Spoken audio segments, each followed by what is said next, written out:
go golfing. It's an exclusive private club, members only, that sort of thing. And I was a little uneasy, probably because my golf game, probably up front, as you maybe heard me refer previously, is not exactly the best. But nevertheless, I got myself ready and appeared at the club and was ready to go. And I was told I couldn't play. Why do you think I couldn't play? You were a woman? You know, that's a good guess. I have played at places like that, where you couldn't play on certain days because you're a woman. You will never guess this in a million years. Maybe you didn't have the right socks. You know the story. I did not have the right socks. You were not allowed to wear ankle socks at this golf course. You could only wear footlets. Who knew? So, before I could even play, there was a big stop. My friend had to run into the clubhouse, where I also couldn't make a purchase because not a member, and buy me the correct socks. Then change into my correct socks, which I can assure you did nothing for my game. And then I was allowed onto the course. So, how much enjoyment do you think I realized from this particular game at the golf course? Zero. I was already kind of anxious enough about going to this prestigious course. I was anxious about my game and how I was going to do, and I was already trying to think, ooh, I better not bring my Montreal Canadiens bag. I better bring something a bit more, sophisticated looking. So I left that behind, tried to be as correct as I could be, but even then I didn't make it through the scrutiny because there was just one rule I didn't know about.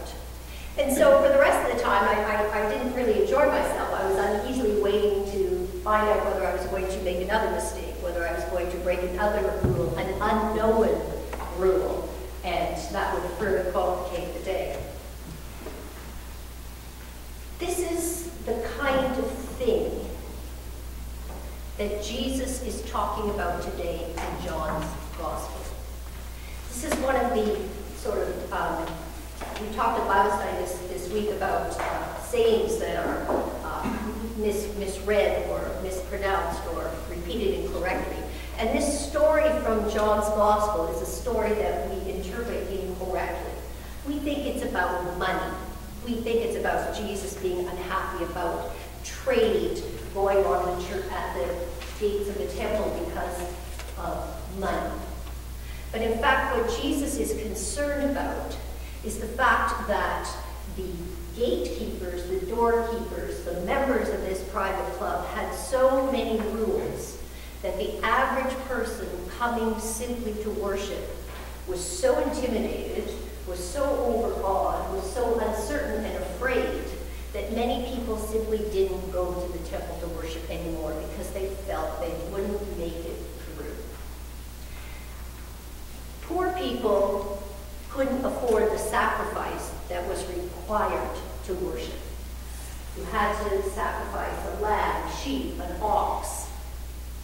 It had to be without blemish. It had to be firstborn. It had to be a male. For wealthier people, that wasn't a problem. But for poorer people, that was a big problem.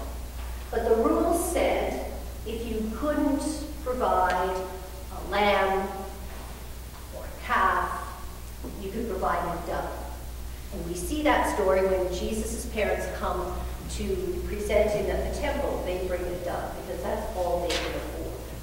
So the rule said you had to sacrifice something. And you can imagine the noise and the carry-on that you would encounter before you even got into the temple.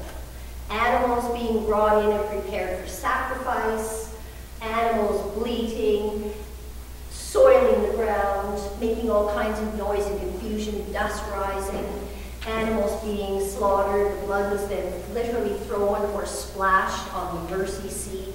So all kinds of chaos and noise and smells and carry on. And once you paid for your sacrifice, once you bought the animal that you could afford, you couldn't use the coins that you had. You couldn't use those coins because they had the image of the emperor on them.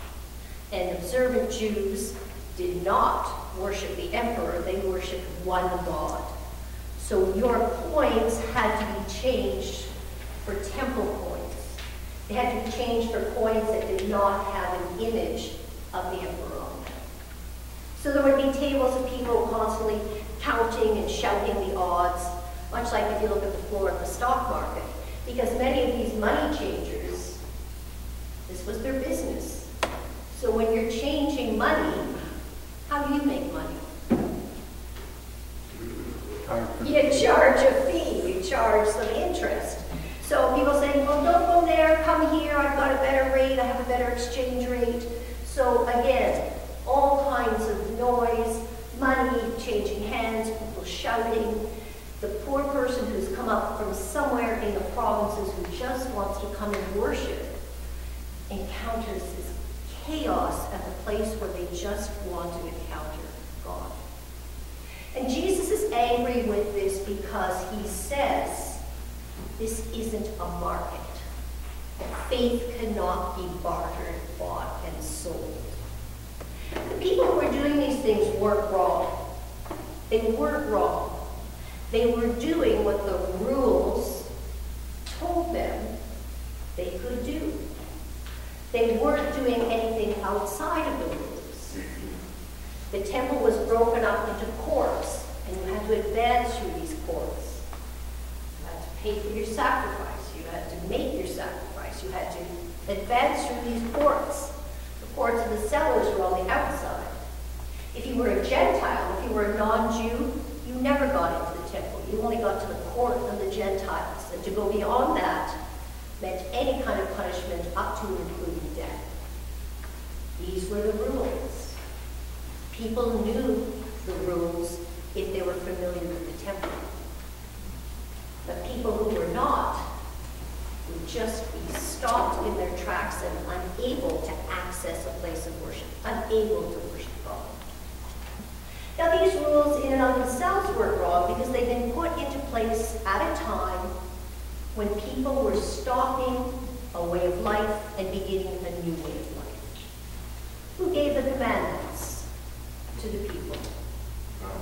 God. Who brought them down to people? How many times? Twice. Remember, he got annoyed and broke them? So, people were going from being a nomadic people to a stay-at-home kind of people. So when you're a nomadic person, you kind of make up your own rules. And if you don't like what's going on where you are, what do? You move on. You get up and move. People were beginning to stop being a nomadic people and to settle into communities. So these rules were appropriate for people to live in community, to make sure they didn't infringe on everybody else's freedom and happiness and community life. But they weren't enough to bring people into relationship with God. Because by the time John is writing his gospel, the commandments had gone from 10 to over 600. And they were so intricate, and they were so many. Couldn't wear certain socks, all kinds of things, that the average person seeking to encounter God and to enter into a relationship, a worshiping and personal relationship with their God, was simply unable to do that. John places this story of the cleansing of the temple at the very beginning of his gospel. The other gospel writers put it at the end. For John, this story is so important, he puts it at the beginning because he wants us to understand that only relationship with and belief in Jesus Christ gives us that thing we are all seeking, relationship and eternal life with God. All the rules, all the signs, all the miracles, all the things that the Jews say to Jesus, just do this and we'll believe, will never be enough. The rules are never enough to help us enter into a worshiping, close relationship with Jesus. They can keep us from aggravating our neighbors because we just can't get up and move anymore. They can keep us from infringing on the freedom of others not bring us into relationship with Jesus Christ. And for the people of Jesus' time, all the rules they knew told them that what he was saying couldn't possibly be true. The Jews did not believe that a Messiah could be crucified. It wasn't in their rule. The Greeks didn't believe that God would take human form, and even if he did, allow himself to be killed. All they knew, all the rules of their belief system at that time, told them this couldn't possibly be true. John is telling his readers, only relationship with Jesus Christ can bring you that thing that you seek. It can only bring you eternal life with God and those you love. The rules won't do it. Wearing the right socks, sacrificing the right animal,